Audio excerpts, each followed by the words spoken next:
مولاي صل وسلم دائما ابدا على حبيبك خير الخلق كلهم۔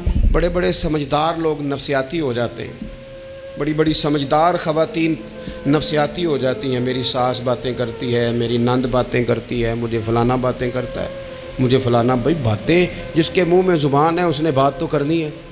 اب آپ نے کیوں یہ دعویٰ کر لیا ہے کہ آپ اتنے اونچے چلے جائیں کہ آپ کو بات ہی کوئی نہ کرے؟ کیا حرج ہے اس میں؟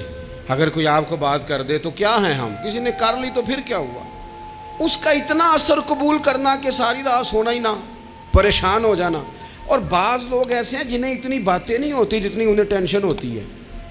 یعنی وہ دو بندے کونے میں کھڑے ہیں تو میری ہی بات کر رہے ہیں۔ اور بھائی تو اتنا اہم نہیں ہے، انہیں کوئی اور کام بھی ہو سکتا ہے، تیری بات ہی انہوں نے کرنی۔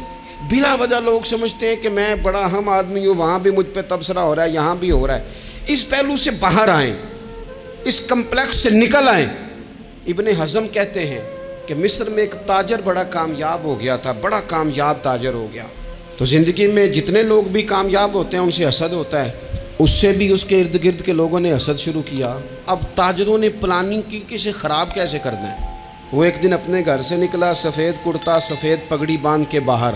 اب 5-6 لوگوں نے پہلے سے منصوبہ بندی کی ہوئی تھی۔ ایک صاحب اسے ملے، کہنے لگے ماشاءاللہ آج تو سفید کرتے پر سبز امامہ، سبز پگڑی بڑی ہی اچھی لگ رہی ہے۔ تو وہ ہنس کے کہنے لگا لگتا ہے آپ سو کے اٹھ کے آئے ہیں، پگڑی تو میری سفید ہے۔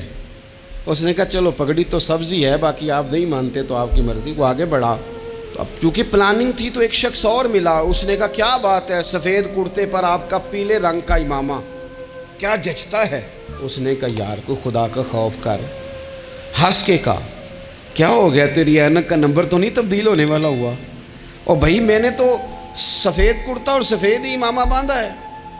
اب 2-3 لوگوں کی دفعہ تو وہ مسکرایا، لیکن وہ ڈھیر سارے لوگوں نے منصوبہ بندی کی تھی۔ وہ جب چوتھے کے پاس گیا تو اس نے بھی کہا کہ کیا بات ہے سفید کرتے پر پیلے رنگ کے امامے کی؟ اس نے کہا پیلا کہاں ہے؟ اب وہ غصے ہونے لگا۔ اب وہ چھٹے کے پاس گیا تو اس نے کہا جناب کیا بات ہے سفید کرتا اور کالا امامہ؟ اب وہ غصے میں اتنا باولا ہوا کہ پہلے ہنسا پھر رویا، پھر اسے سمجھ نہ آئی کہ دکان کا تالا کس چابی سے میں نے کھولنا ہے۔ بس وہ شام ہوئی تو اس بیچارے کو بچوں نے روڑے مارنے شروع کر دیے۔ وہ اتنی تکلیف میں آ گیا کہ لوگ اسے پاگل کہنے لگے۔ کیوں؟ اس لیے کہ لوگ منصوبہ بند، افواہ تھی نا کہ میری طبیعت خراب ہے، تو لوگوں نے حال پوچھ پوچھ کر بیمار کر دیا۔ لوگوں کی باتیں، لوگوں کے تبصرے، لوگوں کے کومنٹس۔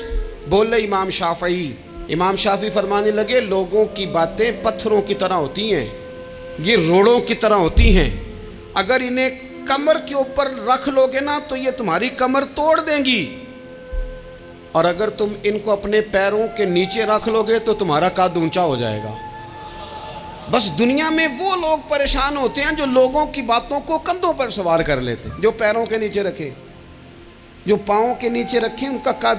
وہ پرانے زمانے میں نا عارف رومی رحمۃ اللہ علیہ فرماتے ہیں کہ ایک بیل گائے گر گئی تھی کنویں کے اندر، تو اب وہ لوگ اس کو نکال تو نہیں سکتے تھے، تو انہوں نے اس طرح کیا کہ مٹی ڈالنی شروع کر دی کہ اب بدبو آئے گی، پریشانی ہوگی، تو اس کو بند کر دیتے ہیں اندر ہی کنویں کو، کنواں نئی جگہ پہ کھود لیتے ہیں۔ انہوں نے جب اس کے اندر مٹی ڈالی نا تو وہ گائیں جو تھی وہ مٹی جھاڑ کے تو مٹی کے اوپر آ گئی۔ انہوں نے پھر مٹی ڈالی تو وہ تھوڑی اور اوپر آ گئی، اور مٹی ڈالی تو اور وہ مٹی ڈالتے گئے اور گائیں وہاں سے کنویں سے باہر آ گئی۔ لوگوں نے دفن کرنا چاہا، وہ باہر نکل آئی۔